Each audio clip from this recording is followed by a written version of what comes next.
அவளின் வாழ்க்கை முழுவதும் மாறிப்போனது. கணவனை இழந்த துயரம், 2 குழந்தைகளின் பொறுப்பு, சமூகத்தின் பார்வை, இவையெல்லாம் அவளை தினமும் கொஞ்சம் கொஞ்சமாக உடைத்தது.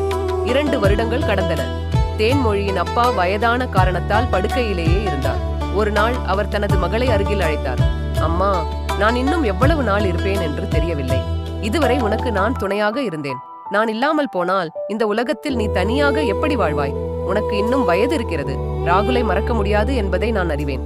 ஆனால் வாழ்க்கை முன்னே செல்ல வேண்டும். நீ இன்னொரு திருமணம் செய்து கொள். இல்லையென்றால் இந்த சமூகம் உன்னை அமைதியாக வாழ விடாது என்று கண்ணீருடன் கூறினார். ஆனால் தேன்மொழி உடனே மறுத்துவிட்டாள். இல்லை அப்பா, நான் தனியாகவே வாழ்ந்து கொள்கிறேன். ராகுலின் நினைவுகளோடு வாழ்க்கையை முடித்துக் கொள்கிறேன் என்றாள். அவள் தனது கணவனை அந்த அளவுக்கு காதலித்தாள். ஆனால் சில மாதங்கள் கழித்து அவள் கடைக்கு செல்லும் போது சில இளைஞர்கள் அவளை தவறாக பார்த்தும் தவறாக பேசியும் தொந்தரவு செய்ய ஆரம்பித்தனர்.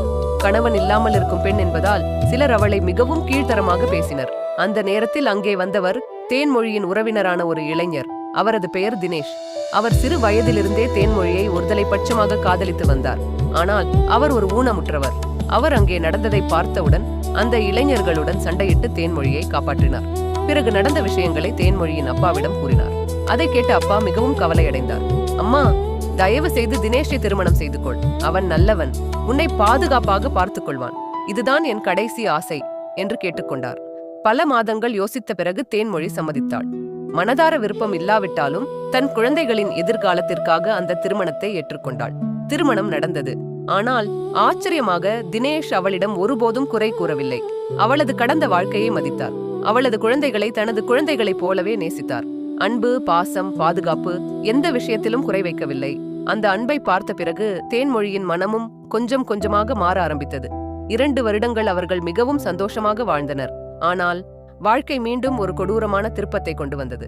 ஒரு நாள் ஒரு பிச்சைக்காரர் அந்த வீட்டின் வாசலுக்கு வந்தார். அவர் மெதுவாக, தேன்மொழி இருக்கிறாளா என்று கேட்டார்.